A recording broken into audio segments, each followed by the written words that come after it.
So when it comes to weight loss, a lot of people feel really out of control and they know at least some things that are bad for them, like these high carbohydrate foods. And they don't want to overcomplicate things. And so instead they go simple and say, I'm just going low carb.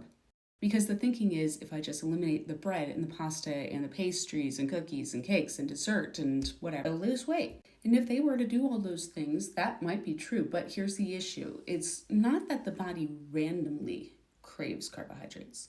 When you find yourself going after carbohydrates, your body is in this primitive level hunting mode because it is searching for nutrients. Because it doesn't have those nutrients, it's getting tired.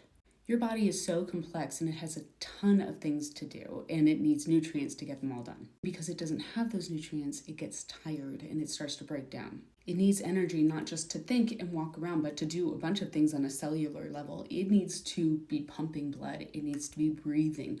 All of these things. And without adequate nutrients, we begin to slow down and the body goes into survival mode and it begins hunting like our lives depend on it. Because they kind of do. Unfortunately, many of us have programmed our bodies to get quick energy from those processed carbohydrates. You know, the bread and the pasta and the cereal and all of that other stuff. So that's what we go for.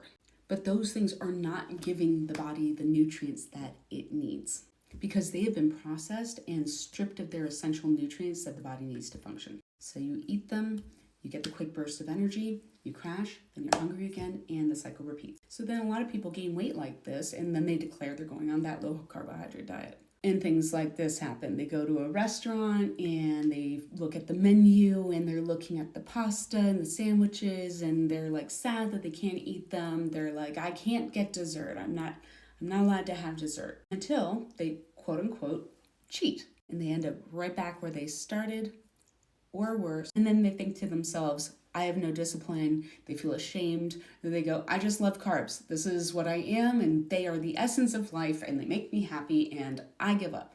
But a lot of people are not really happy doing that, and they just repeat the whole cycle over and over again, feeling depressed and hating on themselves, and they feel ashamed because they feel like they can't control themselves. But here's the thing. This was never a discipline problem. It's not even about carbohydrates, really. Cravings are from your body needing adequate nutrients and usable energy to function properly. And instead, it's just being given quick fixes until eventually it just keeps asking for quick fixes because it doesn't know what else to depend on. So you can go on a low carbohydrate diet, remove the carbohydrates, but if you don't replace those with nutrient-rich foods and good fats, the body is going to keep going after the carbohydrates, and soon your willpower is just gonna... That's not solving the problem. These carbohydrates are not good for you and they are a problem, but you're not going to solve the issue until you replace the carbohydrates with those foods that are nutrient dense and give it good fats so that it can have balanced and usable energy. And when your body has this aha moment from getting the nutrients it needs instead of Band-Aids, those cravings are generally going to go way down and in some cases be entirely eliminated. And what that is the body coming back into balance. Anyhow, I'm Tasha. I'm a nutrition coach. Follow along more. We're all getting healthy together.